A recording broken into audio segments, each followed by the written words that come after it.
Òwe ìyìnrere ti Jòhánù orí kọkàndínlógún bẹ̀rẹ̀ láti ẹsẹ̀ kejìdínlógójì títí fún ìkejìlélógójì.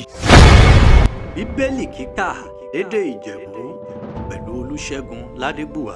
Nídẹ̀yìn ìṣẹ̀lẹ̀ yìí rí Jósẹ́fù ará Arimatia ọ̀kan nínú àwọn ọmọ ẹ̀yìn Jésù ní kọ̀kọ̀ Júdà ò bẹ̀rù àwọn Júù. Ó bẹ̀ Pílátù ọ̀fọ̀ kó jẹ́ kóun gbé òkú Jésù tibẹ̀ kò. Kí Pílátù ìyọ̀ǹda rẹ̀ Júdà náà ránṣẹ́ la gbé òkú Jésù. Ó gbé tibẹ̀ kò. Níkódémù pẹ̀lú ìyẹn náà wá síbẹ̀. Ọ́nìrè tọ́ Jésù wá lóru ọ̀gànjọ́ níjọ́ kìnnàna. Ìyẹn ìmú àdàpọ̀ òjìyà àti aló rè tó wọ̀n 100 lítà. Ó mú wa wọ́n gbé òkú Jésù. Wọ́n fún aṣọ ọgbọ̀dì tó ń ti tùràrí. Gẹ́gẹ́ bí ó ṣe ọmọ Júù ti rí ní òsìkú wọn. Àgbàlá ọkàn wa ní òróòbá àti gbé kán Jésù mọ́ àgbélébù. Ó tẹ́ òkú titun ọkàn wa nínú àgbàlá náà. Rọ nìkan ní sì tẹ́ òkú sí rí. Ó bẹ́ gan-an tẹ Jésù sí. Nítorí ó palẹ̀mọ́ ọ̀wọ́n Júù. Nítorí ìbòjì náà súnmọ́ tòsí. Ọlọ́run Olódùmarè ó bùsí gbígbọ́ àti kíkà ọ̀rọ̀ rẹ̀.